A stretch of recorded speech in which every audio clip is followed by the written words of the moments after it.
and welcome to the IDEMS podcast. I'm David Stern, and I'm here with Lucie, Lily, and Santiago for our special New Year's episode. Hi, all. Hiya. Hi. Hi, David. We're all here, David. What's going on? We've not done a podcast with us four before, so what are we discussing? Now it's my turn to get to ask you, what are we discussing? Well, my hope is that we've spent the last year recording 2 episodes a week on a variety of topics, and it's a good time to reflect on the year gone past and maybe think about what's to come.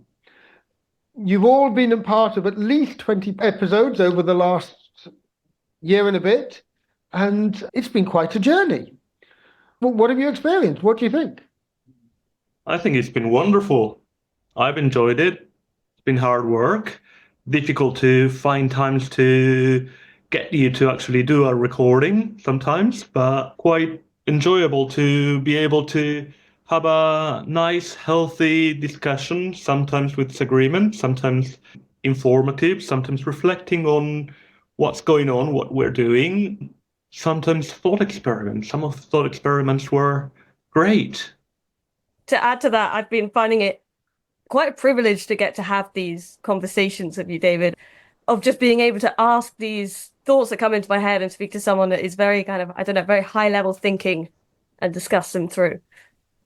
It's certainly a different kind of podcast to the kind I have listened to in the past, because as Lily says, a lot of the episodes are learning episodes, basically. So I think the series highlights one of IDEMS' principles of transparency. No, wait, transparency is not a principle. I think it shows an aspect of how we do tend to be more transparent than most other companies, because most other companies would not have, they would have experts talking about a particular subject rather than people who don't know something about it.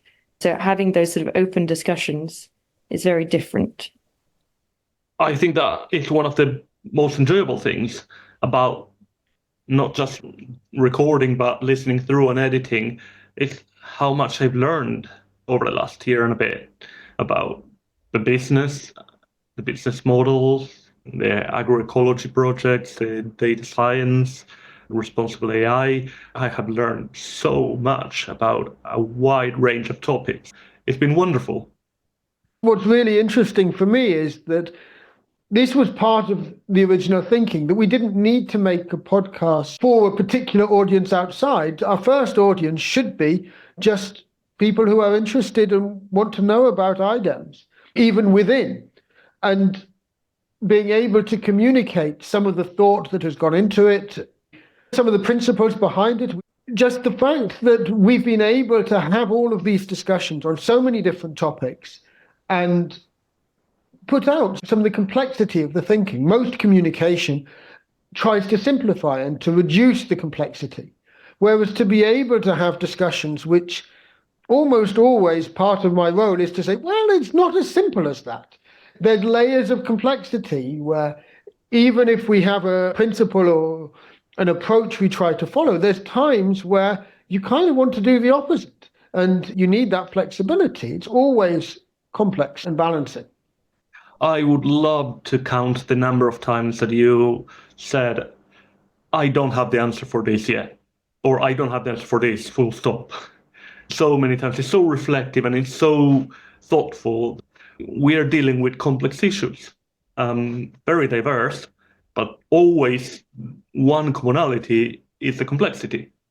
Is this something because Lucie, you kind of started comparing it to other podcasts. Is that where the kind of difference is, perhaps, that we allow that kind of complexity to go out rather than try to simplify things in to make it understandable, or not understandable, but to make it kind of one idea? I believe quite a lot of podcasts do deal with complexity because they're a long format. And so they actually often can go beyond simple solutions. It's one of those formats which is suited to having a topic where you can go beyond the obvious. So I don't think that's what differentiates what we're doing. But I think that there is something where, in most other cases, the podcast is the end result. Whereas for our work, the podcast is a side activity to our main work. And it's something where we're using the episodes and the recording of the episodes as a way to be transparent, as a way to communicate, but it's not the main aim. It's a side product. And it's multi-purpose. And maybe that is something which makes it a bit different from many more polished podcasts where the podcast would be the main result. Also, we have such a wide range of topics that we discuss. A lot of podcasts focus on a particular topic or theme, while I'm not sure I would be able to define a theme for our podcast. Beyond IDEMS. Yeah, but IDEMS itself, what is the theme of IDEMS? That's what we've been struggling with for, 5-6 years now, how to tell the IDEMS story. Hi, Santiago, you weren't at the last team meeting. I think Kate is getting to being able to tell a bit of the IDEMS story. I have been kind of promising people that we're going to get a story soon because people ask me all the time, I have no idea what you do. I don't know either, but we've got someone on it. And they're going to get us a nice, coherent story. Like, it feels to me like some kind of magic that Kate's going to do. We even have an episode on that. Yeah. And how difficult it is and how difficult it's been. Absolutely. But I think there is an element of skill sets here. And Kate is bringing in a skill set of a communicator where, as a deep thinker whose speciality is in some sense communication, she is really getting to the heart of it and tying me down in certain cases to say, well, actually, what's really important, what really matters. It's going to be interesting to see if that story does emerge over the next year or so. I think, again, in my head, and this is just so indicative of IDEMS, and it kind of links back to what we were saying earlier. But in my head, it's like, I just think that I expect things to be so simple, and then they never are. And I'm like, of course it's not a simple yes or no answer. Of course there's not going to be like a simple day where Kate's going to show up and have this story, and it will be summarizing IDEMS in a sentence. Yeah, I guess it's never going to happen. It's not going to happen like that.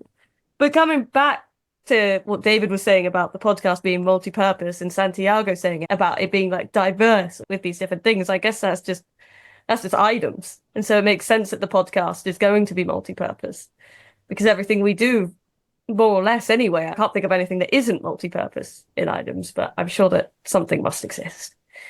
No, I mean, it's interesting. This is not one of our principles, but it is central to almost all of our work. This idea that the same activity is serving multiple purposes is about building efficiency into what you're doing when you're working in complex systems and on complex problems. That if you're too narrowly focused on what you're doing, you might miss the more important outcomes that could come from it.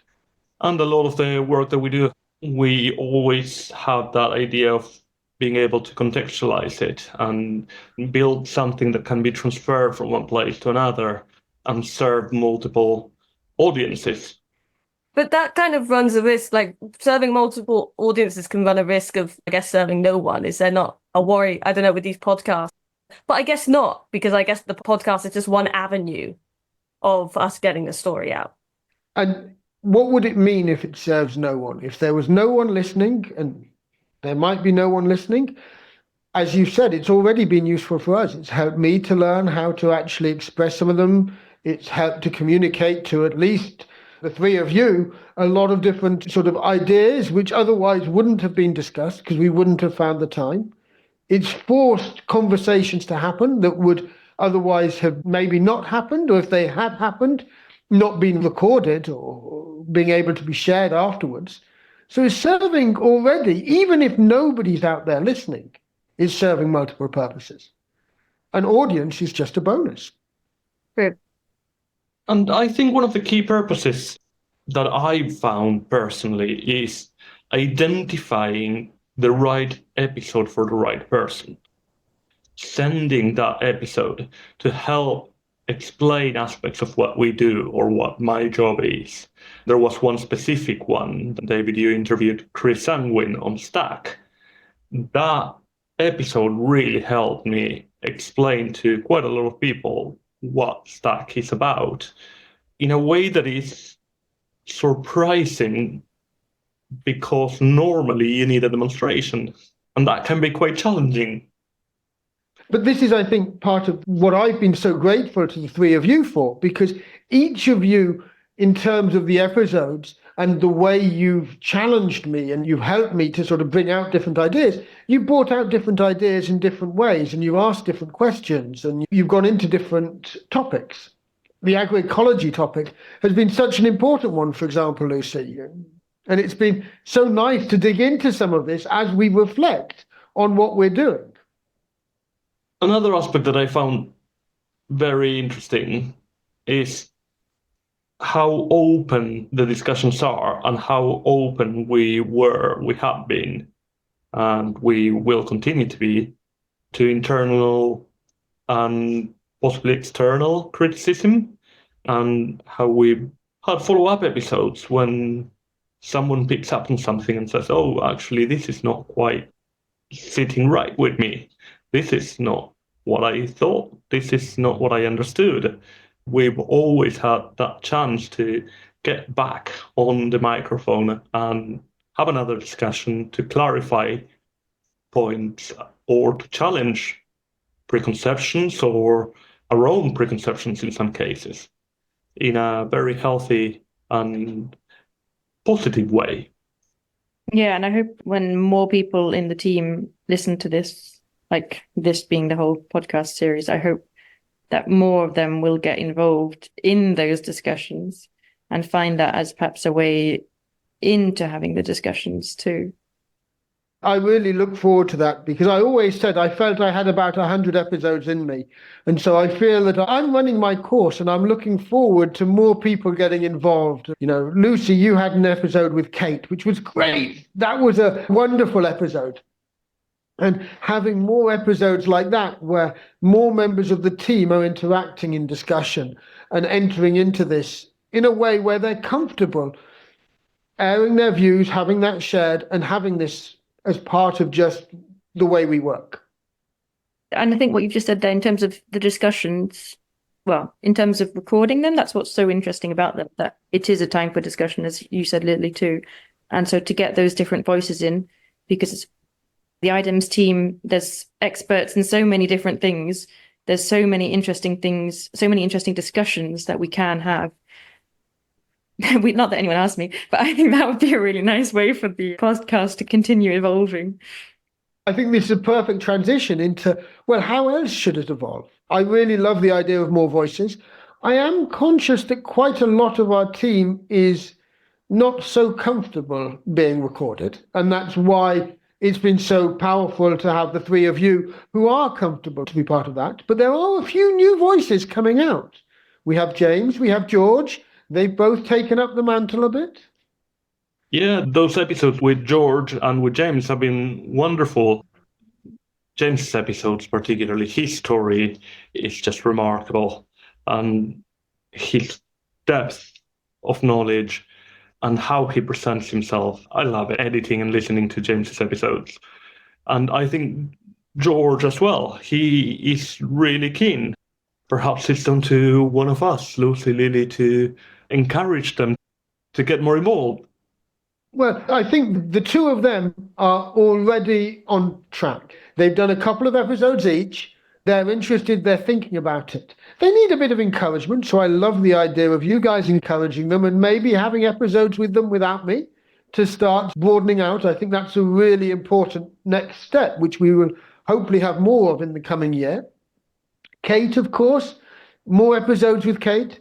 Danny is actually still limited in terms of the number of episodes he could do, but he's keen to be involved. And so maybe having some more episodes with him, not just between me and him, but maybe some of you interviewing him in different ways and having episodes like that. I think that diversity of voice, more of our partners, that's definitely on my agenda for next year. Getting Beth, really keen. Beth, if you're listening out there, I'm coming for you. Your episode is coming soon. There's a number of people who I think it would be great to get their voice heard, who work with us closely, and where I think that diversity will add value. There's potential for diversity as well now that we have over 116 episodes published, getting people who are experts or who are doing interesting work in a domain that we're interested in and trying to record an episode with them. We've done that once. Yep. I mean, with someone who's not a collaborator. Yes. We've done episodes with collaborators before, with partners of different kinds, but having external voices who are not part of the, let's say, wider IDEMS family, that could be great. It's interesting you mentioned that, because Lily, that episode came from you.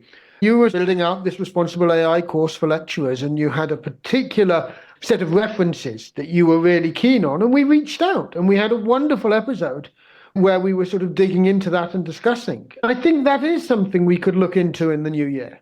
Really good idea. Any other thoughts? I just wondered, David, you always said at the start you had 100 episodes in you. I mean, after doing 100, I get the impression that episodes breed episodes. Do you still have 100 in you? Do you only have 50 in you, or do you now have like 1,000 in you? You know what I mean?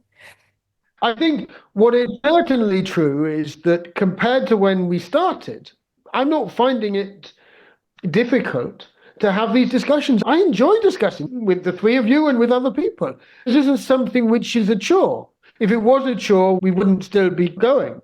So I don't think there's a sort of limit to the episodes that I could be involved in. I think there is a limit to the interesting things I can say. And I do feel that, I'm getting close to having the sort of original thinking, as most of it has come out. And so it's there in an episode already. So it might be a question of repeating certain ideas sooner rather than later if it focuses on me. But I don't want it to focus on me. Lucie? So a lot of the episodes are about original thinking, or about sort of forward thinking, bigger thinking, new ideas, or like how we should be thinking, perhaps, correcting how most people think, which is not accurate or something. Like so many things, we use words incorrectly, as we have misunderstandings about things too. So I guess I'm wondering if, in terms of the subjects too, is original thinking what these episodes are about? Because it isn't. There's also this sort of learning aspect as well. It's interesting. I've never thought of the episodes being about original thinking. There is just a set of learning which I've had over the last 15 years or so, working in low resource environments in a range of areas, where there's a lot of elements that I've accumulated from other people and just observations of working with partners where there have been experiences of working in a low resource environment where someone has had open access journals as a good idea to increase the access in low resource environments, and then you live in a low resource environment and open access journals means it's harder to publish. It's these sorts of things where the complexity comes in, and the intention, good intention, actually leads to something opposite or different to what people expect, because simple solutions aren't working. And this is something which is being observed in many different contexts. And I've had the privilege of working in many different contexts, and I'm just joining the dots in some cases. This is where I felt I sort of had 100 episodes in me of these experiences, of different things I've observed. And right now, it's you guys and other people in the IDEMS teams who are making those observations at least as much as I am, with the partners that you're working with and in the context where we're seeing these things. And so it's not so much about now bringing out those observations. I guess what I'm really enjoying as we're entering into our third year now, I suppose, of episodes, is that I think it is much more about this power of observation and being able to sort of discuss the complexity and go a little bit deeper than looking for simple solutions and bringing that out. So I think rather than original thinking, I think it is complexity. And depth.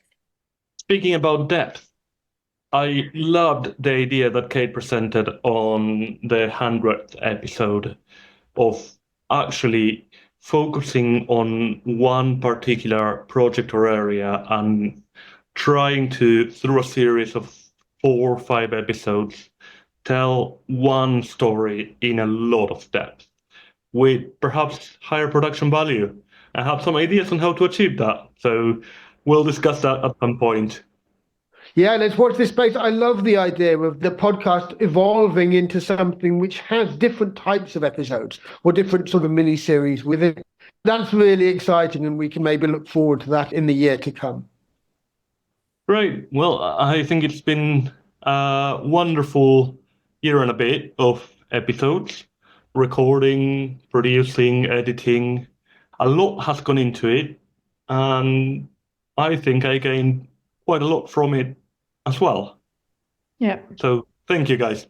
Thank you all. I mean, you talked about all the work that has gone into this, and I have been in quite a few episodes, but it hasn't been a huge amount of work for me. It has been an absolute joy to have these discussions and then to be able to just keep discussions going. So all three of you have made this an absolute joy to do. So thank you all so much. And I know, Santiago, you're trying to keep this episode short because somebody's going to have to edit it. Yes, that's partly one of the reasons. Also, it's the first 4-way episode, so editing will be an interesting challenge. But I also thought that we had to acknowledge someone else's work. Johnny has been in the back end of this, behind the scenes, making sure that everything works well, doing the publications, doing part of the editing. And he's been a crucial member of the team who prefers to remain In the editing room. in the editing room, yes. Well, it's been a really interesting year with lots of rich discussions. So yeah, thank you. Thank you, everyone. Yeah, no, great. Thank you all, and Happy New Year. Thank you. Happy New Year. Happy New Year, everyone.